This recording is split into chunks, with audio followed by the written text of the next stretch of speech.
Hello everyone. हमारे YouTube channel @LKM math class में आपका स्वागत है। मैं आपको आज माध्यमिक शिक्षा बोर्ड की कक्षा 10 के गणित विषय के चैप्टर नंबर 6, जिसमें का नाम है त्रिभुज, के बारे में अध्ययन कराऊंगा। तो आइए देखते हैं क्या है इस चैप्टर में। तो सबसे पहले इसमें दिया हुआ है त्रिभुज। तो त्रिभुज क्या होता है? तो त्रिभुज से पहले कुछ हम थोड़ी सी जानकारी बहुभुज के बारे में पढ़ लेते हैं। देखिए बहुभुज क्या है। बहुभुज, बहुभुज की परिभाषा हम दें तो ये होता है दो से अधिक दो से अधिक भुजाओं से बंद आकृति बहुभुज कहलाती है। क्या कहलाती है? बहुभुज कहलाती है। देखो ये बहुभुज हो गया तुम्हारा। दो से अधिक भुजाएं, तो देखिए दो से अधिक भुजाओं वाला कोई दो तीन भुजा जोड़ते हैं तो त्रिभुज बनता है। तो त्रिभुज भी बहुभुज के अंदर आता है। उसके बाद चार भुजा ले लीजिए, चतुर्भुज हो गया। चतुर्भुज के बाद पांच भुजा वाला ले लीजिए, ये पंचभुज हो जाता है। ये चतुर्भुज, ये पंचभुज, और ये होता है आपका त्रिभुज। तो पहला जो बहुभुज होता है उसका नाम क्या है? त्रिभुज ही है। अब त्रिभुज क्या है? देखिए त्रिभुज, त्रिभुज तीन सरल रेखाओं, रेखाखंड भी बोल सकते हैं, तीन सरल रेखाओं से बंद आकृति को त्रिभुज कहा जाता है। त्रिभुज कहते हैं या कहा जाता है। तो ये है तीन सरल रेखाओं से बंद आकृति को क्या कहते हैं? त्रिभुज कहते हैं। अब त्रिभुज में क्या क्या होता है देखिए। त्रिभुज में भुजाएं कितनी होती हैं? भुजाएं होती हैं तीन। कितनी भुजाएं होती हैं? तीन भुजाएं होती हैं। और कोण भी कितने होते हैं तुम्हारे? कोण तीन होते हैं। ठीक है। और उसके बाद आपके शीर्ष भी आते हैं। तो शीर्ष वो भी कितने होते हैं? तीन होते हैं। तो ये तुम्हारे त्रिभुज के बारे में जानकारी। देखिए त्रिभुज का चित्र बनाते हैं। ये त्रिभुज का चित्र है। इसका नाम दे देते हैं ए बी सी। इसके तीन कोण हो जाते हैं, ए बी सी, तीनों कोण हो गए। तीन भुजा ए बी, कोण कौन कौन सी हैं देखो उसके। कोण ए और कोण बी, ये कोण का साइन है, ये जो चिन्ह लगा रहता है वो कोण है। और कोण क्या है? सी। अब भुजाएं कौन कौन सी हैं? भुजाएं इसकी हैं ए बी, बी सी और सी। इसकी तीन भुजा हो गई। कोण हो गए शीर्ष, शीर्ष ए और बी, ए बी सी। शीर्ष क्या है तुम्हारे? ए बी और सी। ए बी सी इसकी क्या है? शीर्ष है। तो इस प्रकार से तुम्हारे लिए ये त्रिभुज के बारे में जानकारी है। उसके बाद में हम त्रिभुज की देखो क्या है इस चैप्टर में जो बताया गया है। कक्षा 9th में आपने पढ़ा था सर्वांग समता। सर्वांग समता, ठीक है। सर्वांग समता क्या होती है? जब दो आकृतियां या दो बहुभुज जिनके माप और आकार दोनों समान हो, ये सर्वांग समता कहलाती है। सर्वांग समता क्या आती है? जब किन्हीं जब किन्हीं दो बहुभुजों के आकार और माप दोनों समान हो, दोनों समान हो, तो उसे तो वे दोनों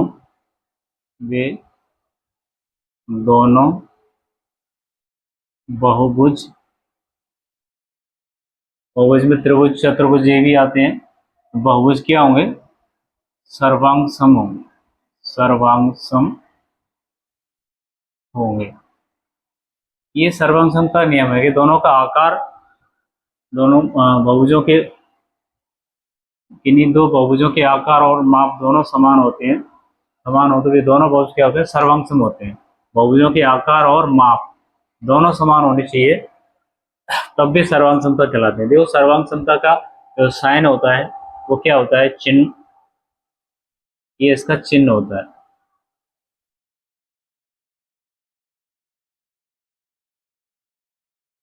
ये सर्वांग समता के क्या है? चिन्ह होता है। अब इस चैप्टर में, इसे अध्याय में क्या है तुम्हारा? समरूपता। तो समरूपता क्या है? ये तो सर्वांग सम हो गया तुम्हारा कि जब दो आकृतियां एक ही जो माप है और आकार दोनों समान होते हैं तो वो सर्वांग सम कहलाती हैं, बहुभुज भी होते हैं। अब आता है समरूपता। समरूपता, ये इसका चिन्ह क्या होता है? देखो चिन्ह इसका इस प्रकार से होता है, केवल एक जो होता है, ये जो चिन्ह होता है वो समरूपता का होता है। समरूपता क्या होती है? जब दो बहुभुजों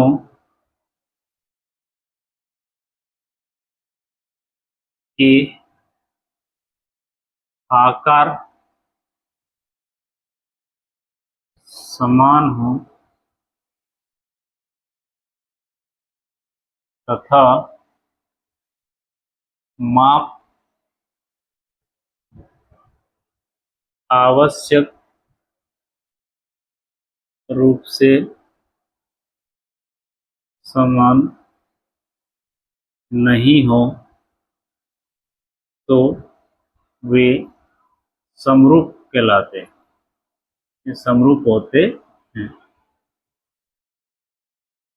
ये समरूपता की परिभाषा है कि जब दो बहुभुजों के आकार समान है लेकिन जो माप है वो आवश्यक रूप से समान नहीं है तो वे समरूप हो जाते हैं।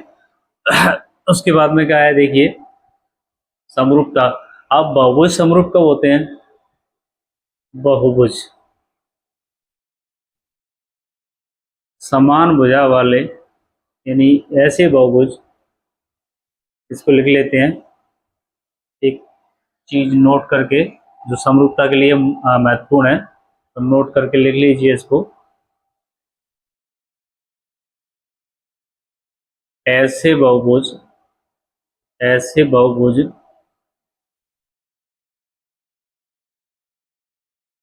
बहुभुज जिनमें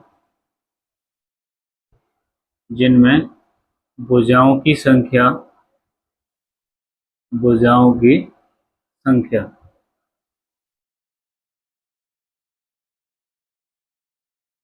संख्या समान हो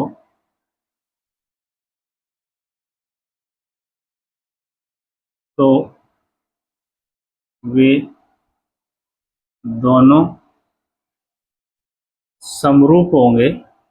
समरूप कब होंगे? देखिए समरूप होंगे यदि, यदि क्या होगा? दोनों के संगत कोण समान हो या बराबर हो। एक पहली कंडीशन है। दूसरी कंडीशन क्या है? तथा,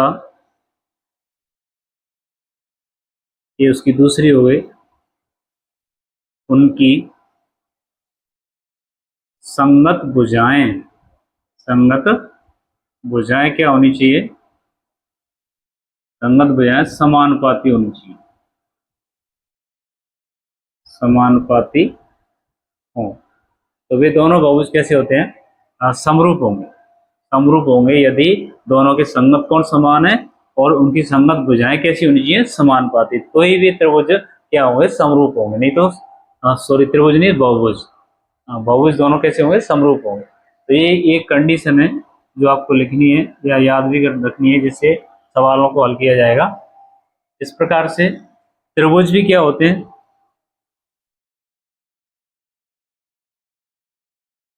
त्रिभुज,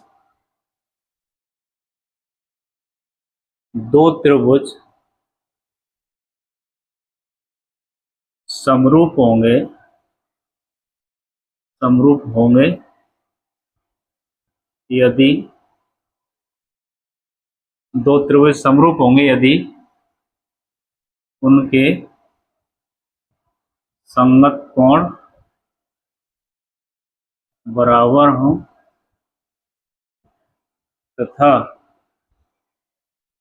संगत भुजाएं, संगत भुजाएं समान अनुपात में, समान अनुपात में हों। तो ये दोनों त्रिभुज कैसे होंगे, समरूप होंगे। इसीलिए देखो सर्वांग समता होगी तुम्हारी, जब किन्हीं दो बहुभुजों के आकार और माप दोनों समान होते हैं तो सर्वांग सम होते हैं दोनों बहुभुज। और समरूपतम क्या होते हैं, जब दो बहुभुजों के आकार समान हो लेकिन आवश्यक रूप से माप आवश्यक रूप से क्या नहीं होनी चाहिए, समान नहीं हो, तब भी वो समरूप माने जाते हैं। ये इसका चिन्ह हो गया आपका। तो नोट करके ये भी लिखा दिया कि बहुभुज, दो बहुभुज कब समरूप होते हैं, ऐसे बहुभुज जिनमें भुजाओं की संख्या कैसी होती है, समान होती है। समान हो तो वे दोनों बहुभुज समरूप होंगे यदि दोनों के संगत कोण समान है तथा उनकी संगत भुजाएं समानुपाती हैं। तो वे दोनों बहुभुज कैसे होंगे, समरूप होंगे। और अगर त्रिभुजों की बात की जाए तो दो त्रिभुज समरूप होंगे यदि उनके संगत कोण बराबर हैं तथा संगत भुजाएं समान अनुपात में है। तो इस प्रकार से ये त्रिभुजों के बारे में थोड़ी सी जानकारी है। और उसके बाद आप प्रश्नावली के प्रश्न हल करेंगे। समरूपता हो गई,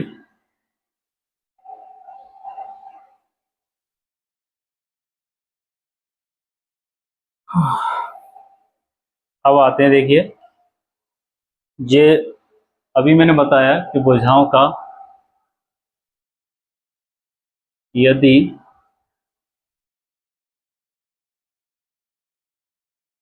यदि दो त्रिभुजों या बहुभुजों की भुजाओं भुजाओं का अनुपात एक समान है, एक समान है, तो उसको क्या बोला जाता है, तुम्हारा स्केल गुणक बोला जाता है। तो क्या बोलते हैं, स्केल गुणक, स्केल फैक्टर बोल सकते हैं। जब दो त्रिभुजों की भुजाओं का अनुपात एक समान है या बहुभुजों की भुजाओं का अनुपात एक समान, तो एक समान जो होता है तो उसे स्केल स्केल गुणक कहा जाता है, कहा जाता है। कभी पूछ लेता है कि स्केल गुणक क्या है, तो स्केल गुणक होता है यदि दो बहुभुजों में समरूपता की कसौटी लगा रहे हैं तो त्रिभुजों की भुजाओं का अनुपात एक समान है, तो उस भुजाओं के अनुपात के एक समान होने को जो कहते हैं वो वही स्केल गुणक कहलाता है। तो ये आपको नोट कर लेना। ये हो ही गया तुम्हारा स्केल गुणक को लिख लीजिए आप कि जब दो त्रिभुजों या बहुभुजों की भुजाओं का अनुपात एक समान है तो उसे क्या कहते हैं, स्केल गुणक कहा जाता है। उसके बाद में अब त्रिभुजों की समरूपता भी हो गई। देखो बहुभुज हो गया, बहुभुजों की समरूपता हो गई, त्रिभुजों की सर्वांग समता और त्रिभुजों की समरूपता के बारे में अध्ययन हमने कर लिया है। अब उसके बाद हम प्रश्नावली 6.1 का अध्ययन करेंगे। तो